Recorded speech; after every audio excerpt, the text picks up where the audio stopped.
Hello, good morning dear students. मैं राम बाबू sir विज्ञान की ऑनलाइन क्लासेज में आपका हार्दिक अभिनंदन करता हूं। डियर स्टूडेंट्स, अपना चैप्टर चल रहा है केमिस्ट्री का फर्स्ट चैप्टर दैनिक जीवन में रसायन। इस चैप्टर में मैंने इसके 3 पार्ट कराए। फर्स्ट पार्ट में मैंने इसके एसिड बेस और सॉल्ट के बारे में बताया। दूसरे पार्ट में इसमें परिभाषाएं थी, तो उनमें फर्स्ट परिभाषा आरएनएस का सिद्धांत बताया और तीसरे पार्ट के अंतर्गत ब्रांस्टेड लोरी और लुइस की अवधारणा को व्यक्त किया। इन तीनों ने अपनी परिभाषाएं दी। अपनी परिभाषाओं के आधार पर अम्ल क्षार को परिभाषित किया।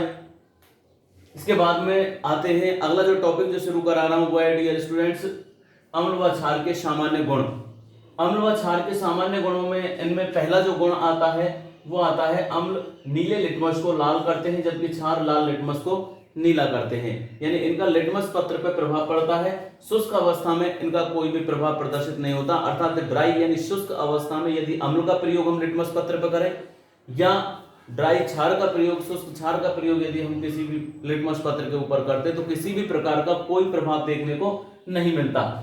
लेकिन नमी वाली अवस्था के अंतर्गत यदि हम देखें तो लिटमस पत्र के ऊपर अम्ल और क्षारों का प्रभाव देखने को मिलता है, जिसमें अम्ल नीले लिटमस को लाल में परिवर्तित करता है जबकि क्षार लाल लिटमस को नीला करता है।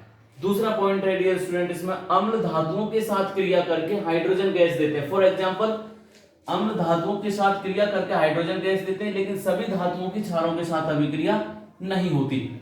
अम्ल धातुओं के साथ, अम्ल माना मैंने ले लिया H2SO4, ये क्या है? अम्ल। धातुओं में मैंने जिंक, ये क्या है? धातु।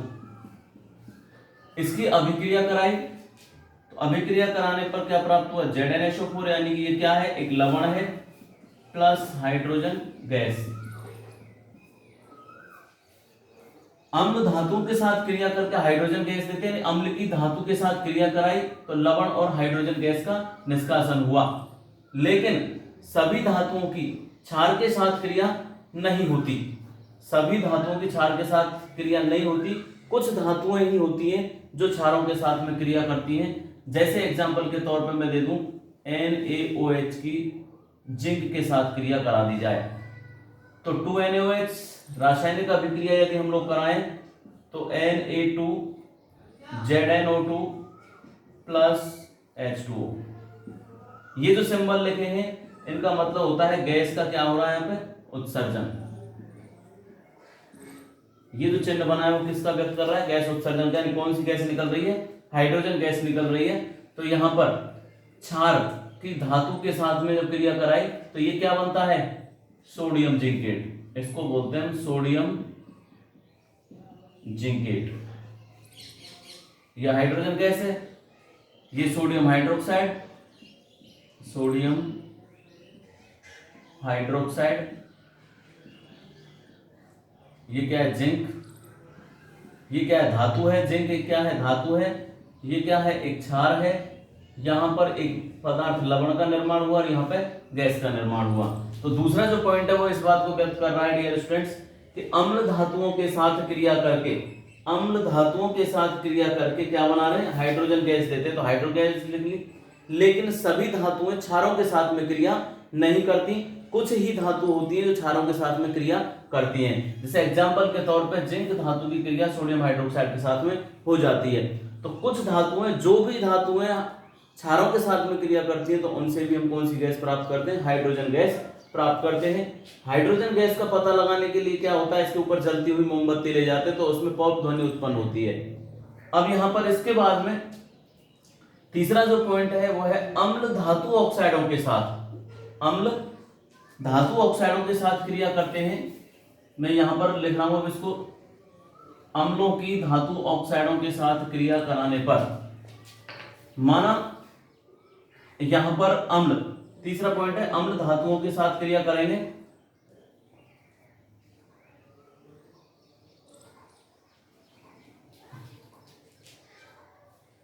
अम्ल माना ले लिया हमने HCl। अम्ल धातु ऑक्साइडों के साथ, धातु ऑक्साइड प्लस CuO, ये क्या है? एक धातु ऑक्साइड, कॉपर ऑक्साइड बोल दिया मैंने इसको, कॉपर ऑक्साइड, जिंक ऑक्साइड जो भी है। यहां से CuCl2 2HCl प्लस H2, इसका एग्जांपल हो गया। तो ये क्या है? अम्ल। ये क्या है? धातु ऑक्साइड, धातु ऑक्साइड। ये एक लवण और ये हाइड्रोजन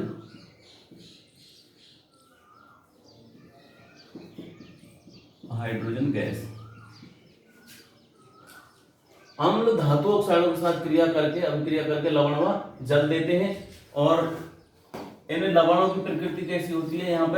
यहाँ से जो धातु ऑक्साइड होते हैं इनकी प्रकृति होती है एक तरीके से क्षारीय। ये धातु ऑक्साइड कैसे होते हैं? क्षारीय प्रकृति के होते हैं। दूसरा है क्षार अधात्विक ऑक्साइडों के साथ क्रिया करके, क्षार अधात्विक ऑक्साइडों के साथ में क्रिया करके,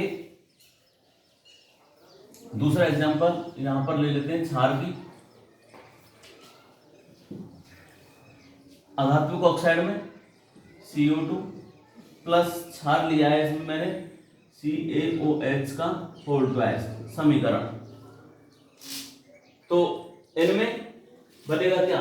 CaCO3 प्लस H2O। और यहां पर भी क्या बनता है? HCl।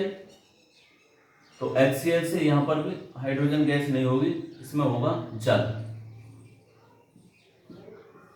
ये भी क्या है? ये अधात्विक ऑक्साइड है, अधात्विक ऑक्साइड। ये क्षार है, इनकी क्रिया कराई तो ये लवण है और ये है जल। डियर स्टूडेंट, इसको हम देख सकते हैं दोबारा। तो इस एग्जांपल को अम्ल धातु ऑक्साइडों के साथ अभिक्रिया करेंगे।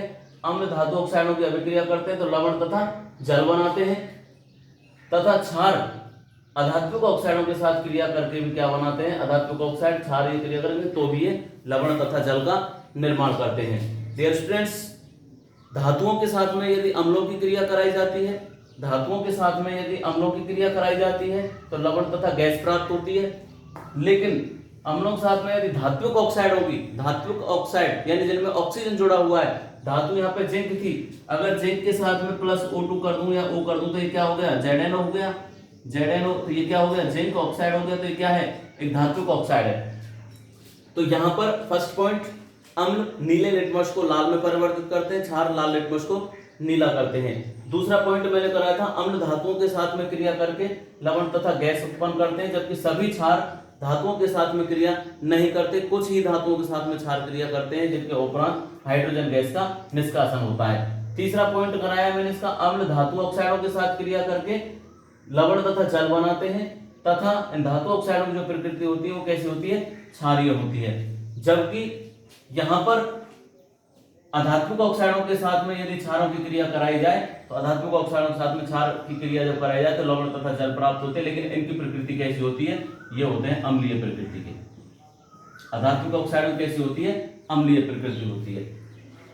इसके बाद में सभी अम्ल व क्षार जलीय विलयन के स्वचालक होते हैं। किसी भी अम्ल या क्षार को, माना डिस्टिल वाटर लिया हुआ है, उस डिस्टिल वाटर में, आसुत जल में जिसका पीएच का मान 7 है, उस पीएच के मान 7 वाले जल के अंतर्गत यदि थोड़ी सी अम्ल की मात्रा मिला दी जाए तो विद्युत धारा प्रवाहित करने लग जाता है। उसी तरीके से ठीक यदि अम्ल के स्थान पर यदि क्षार मिला दिया जाए तो भी वो विद्युत धारा प्रवाहित करने लग जाता है। तो सीधा सा कहने का मतलब यह है कि अम्ल जो क्षार दोनों होते हैं, सभी अम्ल और सभी क्षार जलीय विलयन में विद्युत के कैसे होते हैं? सुचालक होते हैं। जलीय विलयन में यदि अम्ल या क्षार को मिला दिया जाए तो विद्युत धारा प्रवाहित आसानी से हो जाती है, अर्थात ये विद्युत अपघट्य के रूप में काम में लिए जाते हैं। विद्युत अपघटन की प्रक्रिया कराई जा सकती है। उनके बाद में इसका जो लास्ट गुण था 5वां, वो गुण है इसमें सभी अम्ल क्षारों से क्रिया करके अपने गुण खो देते हैं। यानी जितने भी अम्ल हैं वो क्षारों से क्रिया करेंगे तो क्षार और अम्ल की जब क्रिया कराई जाती है तो वो कैसे हो जाते हैं? उदासीन हो जाते हैं। इसके लिए एग्जाम्पल, उदासीन के लिए यदि हम एग्जाम्पल देखें तो एग्जाम्पल्स में HCl प्लस NaOH सबसे सिंपल एग्जाम्पल है ये उदासीनता का। तो इसमें आ जाएगा NaCl प्लस H2O, यानी कि NaCl धातु और अधातु, यहाँ पर हाइड्रोजन के हो गए एक और एक दो, तो H2O ये क्या हो गया? लवण, और ये हो गया जल। ये है अम्ल और ये है क्षार। अब अम्ल की जब क्षार से क्रिया कराई तो ये ना तो अम्ल ही रहा ना ये क्षार ही रहा, इस किस में परिवर्तन हो गया? ये लवण में परिवर्तन हो गया इसका। अर्थात ये दोनों को गुणों को खो देता है, तो ना तो ये अम्ल रहता है ना ये क्षार रहता है। तो कहने का मतलब कैसा हो जाता है, उदासीन हो जाता है, उदासीन, सीधा सा है। ये इसके 5 पॉइंट हो चुके हैं। मैं एक बार फिर रिपीट कर रहा हूं 5 पॉइंटों को। अम्ल व क्षारों के प्रश्न दिया जाता है कि अम्ल और क्षारों के गुणों को लिखिए। तो अम्ल और क्षारों के गुणों को यदि हम लिखेंगे तो उनमें फर्स्ट गुण लिखेंगे, अम्ल नीले लिटमस को लाल में परिवर्तित करते हैं, क्षार लाल लिटमस को नीले में परिवर्तित करते हैं। दूसरा जो गुण था इसका, अम्ल धातुओं के साथ क्रिया करके हाइड्रोजन गैस देते हैं, जबकि क्षारों की सभी धातुओं के साथ में क्रिया नहीं होती, लेकिन जिन धातुओं के साथ में क्रिया करते हैं उनके साथ में भी हाइड्रोजन गैस का निष्कासन करते हैं। तीसरा मैंने पॉइंट लगाया था कि अम्ल धातु ऑक्साइडों के साथ क्रिया करके, धातु ऑक्साइडों के साथ क्रिया करके लवण तथा जल बनाते हैं। इन धातु ऑक्साइडों की प्रकृति कैसी होती है, क्षारीय होती है, जबकि क्षार अधात्विक ऑक्साइडों के साथ क्रिया करके लवण तथा जल बनाते हैं, लेकिन इनकी प्रकृति कैसी होती है, अम्लीय होती है। चौथा पॉइंट लिखाया था मैंने इसमें, अम्ल और क्षार जो होते हैं ये विद्युत के स्वचालक होते हैं, इसलिए इनका उपयोग विद्युत अपघट्य के रूप में, विद्युत अपघटन के रूप में लिया जाता है। और 5वां पॉइंट लिखाया है मैंने इसमें, अम्लों की क्षारों के साथ में या क्षार की अम्ल के साथ में यदि क्रिया कराई जाए तो अम्ल अपना गुण खो देते हैं और क्षार भी अपना गुण खो देते हैं। ये जो प्रक्रिया होती है ये उदासीनीकरण कहलाती है। ये इनके 5 पॉइंट हो चुके हैं। इनके बाद में आता है अम्लों के उपयोग। क्या उपयोग है अम्लों के, इनमें जैसे अम्ल क्षार, इनके हम उपयोगों के बारे में और बात कर लेते हैं थोड़ी सी। तो इनमें अम्लों के उपयोग, कुछ अम्ल ऐसे होते हैं जिनका उपयोग एक तरीके से खनिज रूप में भी किया जाता है, जैसे H2SO4, HCl, HNO3। ये जो अम्ल हैं इन अम्लों को खनिज अम्ल कहा जाता है, खनिज अम्ल कहते हैं। ये कैसे होते हैं, खनिज अम्ल होते हैं। इनका उपयोग पौधे और जंतुओं में प्राकृतिक रूप से पाया जाता है, पौधे व जंतुओं में प्राकृतिक रूप से पाए जाते हैं। नंबर 1 बात, ये कार्बनिक अम्ल भी कहलाते हैं। उसके अलावा कार्बन, सिट्रिक, एसिटिक और लैक्टिक अम्ल, सिट्रिक, एसिटिक व लैक्टिक, ये कैसे होते हैं, कार्बनिक अम्ल होते हैं, कार्बनिक अम्ल जो जीवों के अंतर्गत प्राकृतिक रूप से पाए जाते हैं। नंबर 2 है, खनिज अम्लों का जो उपयोग होता है वो विभिन्न प्रकार के उद्योगों में कर सकते हैं, जैसे उद्योगों में औषधि, उर्वरक और पेंट, इनमें किया जा सकता है इनका उपयोग। 3 है इसमें HCl और हाइड्रोक्लोरिक अम्ल का उपयोग जो होता है, HCl का उपयोग होता है सैनिटरी, सिंक व बड़े बड़े बॉयलरों को साफ करने के लिए।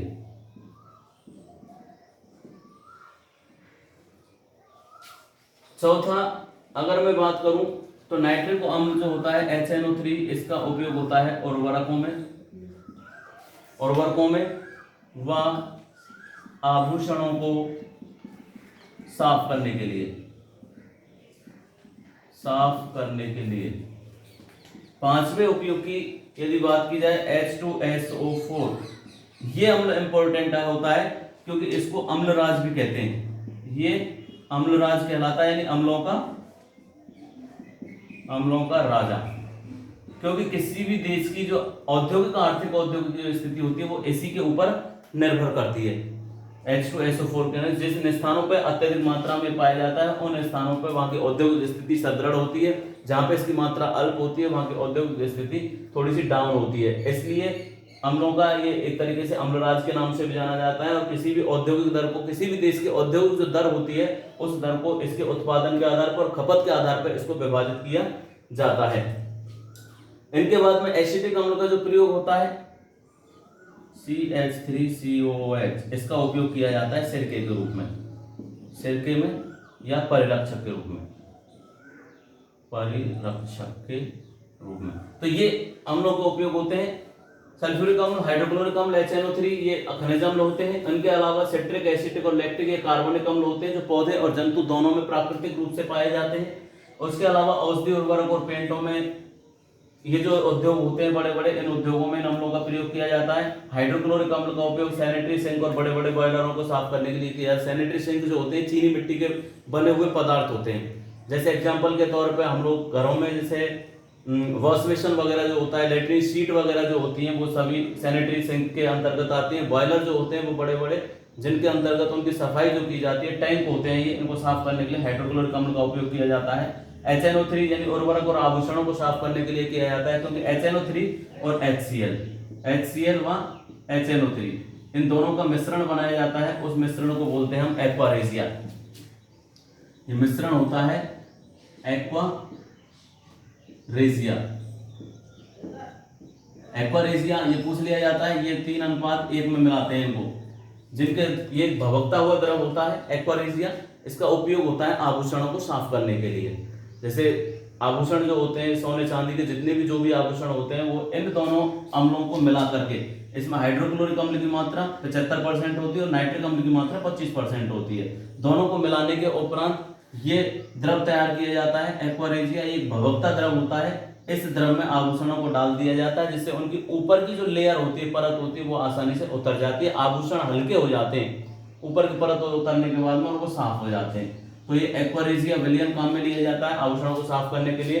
उसके अलावा सल्फ्यूरिक एसिड, इसका जो उपयोग होता है अम्लराज या अम्लों का राजा कहा जाता है। और CH3COOH यानी कि एसिटिक अम्ल ये सिरके के रूप में या परिरक्षक के रूप में। परिरक्षक का मतलब होता है खाद्य पदार्थों को खराब होने से बचाने के लिए। ये तो बात हुई अम्लों की। अम्लों के बाद में आता है क्षारों के उपयोग। क्षारों के उपयोग, क्षारों के उपयोग में यदि हम बात करें तो नंबर 1 आती है साबुन, अपमार्जक। इनके निर्माण में, साबुन अपमार्जकों के निर्माण में किया जाता है।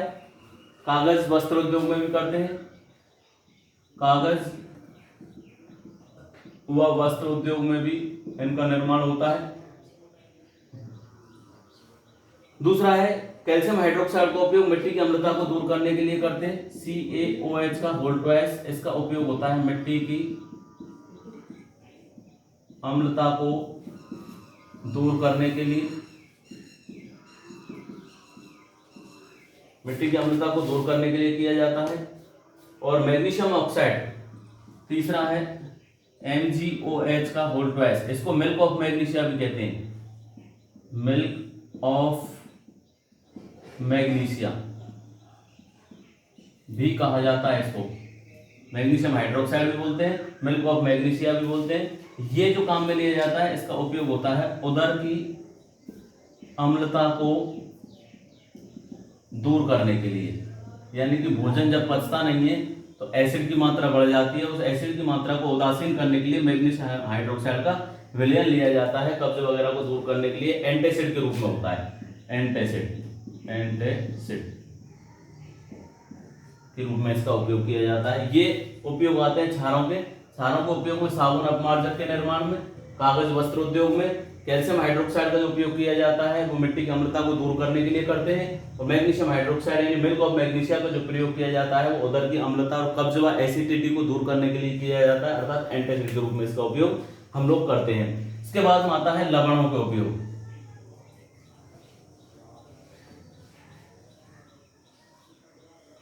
लवणों के उपयोग, लवणों के उपयोग में यदि हम देखें तो इसका आयनिक वियोजन के रूप में होता है नंबर 1। लवणों का उपयोग आयनिक वियोजन में, आयनिक वियोजन में यानी आयनों को तोड़ने के लिए। जैसे एक लवण बनाया CaCO3, ये लवण बना, या ये लवण बना NaCl। इनमें आयनिक वियोजन क्या होगा, 2 भागों में टूट जाएंगे आयनों में, Ca और CO3 और Na और Cl। ये कैसा है, धनायन और ये ऋणायन, ये धनायन और ये ऋणायन। तो 2 भागों में एक प्लस माइनस में ये आयनों में टूट जाता है, अर्थात लवणों का उपयोग होता है आयनिक वियोजन के रूप में। दूसरा है कैल्शियम कार्बोनेट का जो उपयोग होता है संगमरमर से फर्श बनाने में किया जाता है, CaCO3। इसको संगमरमर की फर्श बनाने में कैल्शियम कार्बोनेट का उपयोग किया जाता है। उसके अलावा धातु कर्म में भी करते हैं इसका उपयोग, धातु कर्म में यानी धातु के शुद्धिकरण के अंतर्गत इसका उपयोग किया जाता है। इनके अलावा AgNO3 सिल्वर नाइट्रेट, इसका उपयोग होता है फोटोग्राफी में AgNO3 का उपयोग होता है। अमोनियम नाइट्रेट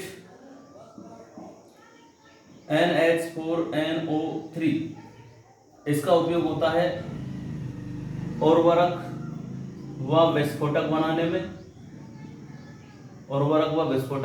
में। और फिटकरी का होता है K2SO4.An2SO4 की thrice.24H2O, फिटकरी। इसका उपयोग होता है जल के शुद्धिकरण में या जल के शोधन में। तो ये मैंने जितने भी बताए, अम्लों का उपयोग बताए, क्षारों का उपयोग बताए, और ये लवणों का उपयोग पहला आयनिक वियोजन में, दूसरा कैल्शियम कार्बोनेट जो लवण होता है इसका उपयोग हम लोग संगमरमर की फर्श बनाने के लिए, धातु कर्म के लिए प्रयोग में ले सकते हैं। सिल्वर नाइट्रेट का प्रयोग फोटोग्राफी में किया जाता है। अमोनियम नाइट्रेट का प्रयोग उर्वरक यानी खाद जो बनाए जाते हैं औद्योगिक स्तर पर उनमें किया जाता है। उसके अलावा विस्फोटक पदार्थों के अंतर्गत भी हम इनका उपयोग करते हैं। और पोटाशियम या फिटकरी K2SO4.Al2SO4 की thrice.24H2O, यानी ये जो जल के अणु होते हैं ये फिटकरी के साथ में जुड़े हुए क्रिस्टलन के रूप में।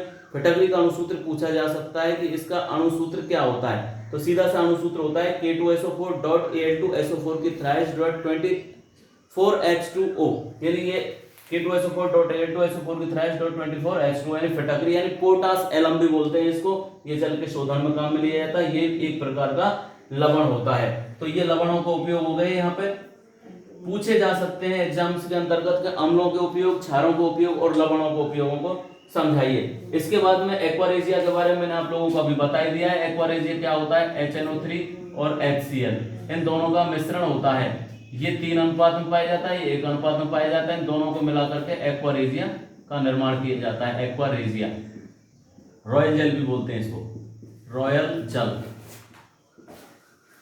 इसका उपयोग किया जाता है आभूषणों को साफ करने के लिए। पूछ लिया जाता है एक्वारेजिया क्या है, तो HCl और HNO3 का मिश्रण होता है जो 3 अनुपात 1 में पाए जाते हैं। 3 भाग हाइड्रोक्लोरिक अम्ल का और 1 भाग नाइट्रिक अम्ल का होता है। जो विलयन एक्वारेजिया होता है ये भवकता द्रव होता है। इस द्रव के द्वारा सोने व चांदी, इसमें सोने व चांदी को गलाने की क्षमता होती है, अर्थात सोने और चांदी को साफ करने के लिए इसको हम काम में लेते हैं। इसके बाद में डियर स्टूडेंट्स अगला जो टॉपिक जो शुरू होगा वो पीएच स्केल का होगा, जो मैं कल के पार्ट में कराऊंगा। यहां तक इस पार्ट में मैंने आप लोगों को uses of acid, base and salt यानी कि उपयोग ऐसे अम्ल, क्षार और लवणों के उपयोगों के बारे में समझाया है। आशा करता हूं ये टॉपिक आपकी समझ में आया होगा। घर पर बैठ करके इनको लर्न करने का प्रयास करें और अपनी फेयर कॉपी के अंतर्गत नोट डाउन करने का प्रयास करें। धन्यवाद।